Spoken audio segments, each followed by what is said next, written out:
শুভ সকাল, good morning বন্ধুরা। এ হচ্ছে ধনিয়া গাছ। আমার আগরতলা বাড়িতে কৃষি। এ হচ্ছে ধনিয়া গাছ। এরপরে হচ্ছে আদা,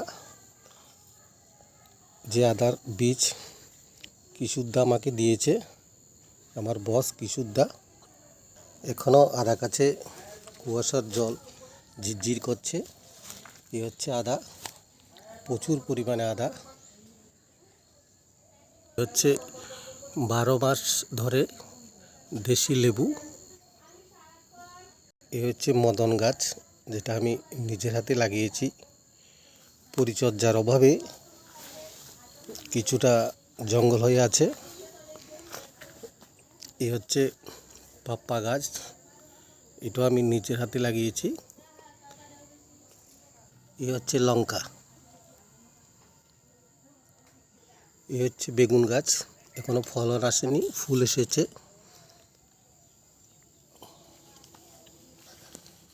এ হচ্ছে টমেটো, এটাও পরিচর্যার অভাব, কারণ আমি আগরতলা বাড়িতে কম আসি।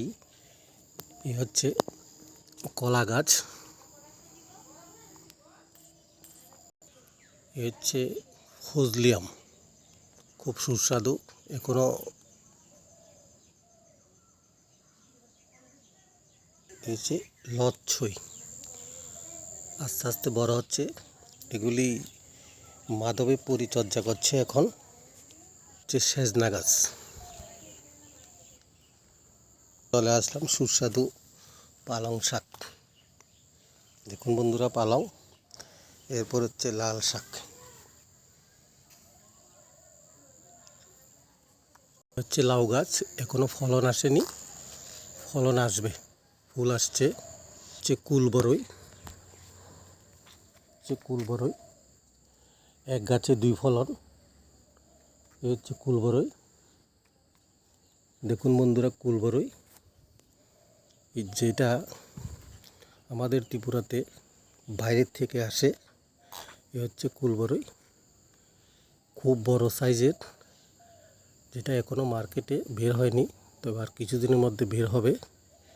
এরপর দেখাচ্ছি ছোটো, যেটা একটু লম্বা সাইজের।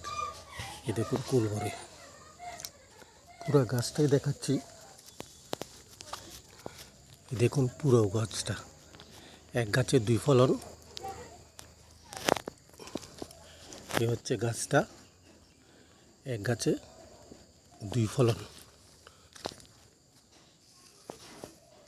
হচ্ছে কুমড়, ধীরে ধীরে বড় হচ্ছে।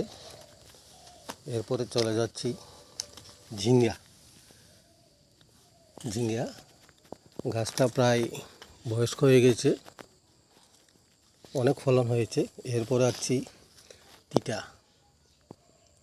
যেটাকে করলা বলে, এটা ছোটো সাইজের। এরপরে ছিম গাছ, যেটা আমি নিজের হাতে লাগিয়েছি। ছিম ফুল এবং ছিম প্রচুর পরিমাণে ফুল এসেছে।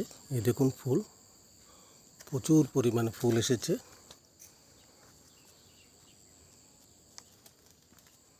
এটা হচ্ছে পেয়ারা, ভিন্নি পেয়ারা, খুব সুস্বাদু পেয়ারা।